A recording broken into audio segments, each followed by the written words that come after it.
حجاب عربی اور پردہ فارسی زبان کا لفظ ہے۔ یہ دونوں الفاظ تقریباً ہم معنی ہیں، یعنی اوچھ، پردہ، حجاب، ستر، آڑ، حیا، شرم، گھونگھٹ، نقاب اور برقع۔ ان الفاظ کے بے شمار معنی و مفہوم لغات میں درج ہیں۔ عورت کو غیر مردوں، نامحرموں اور اجنبیوں سے ستر چھپانا اپنے آپ کو پوشیدہ، ڈھکا لپٹا رکھنا پردہ یا حجاب کہلاتا ہے۔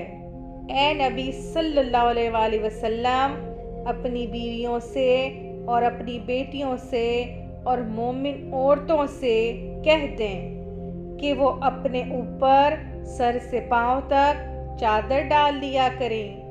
یہ زیادہ مناسب ہے تاکہ وہ پہچان کی جائیں کہ عزت دار عورتیں ہیں اور تنگ نہ کی جائیں، اور اللہ معاف کرنے والا، رحم کرنے والا ہے۔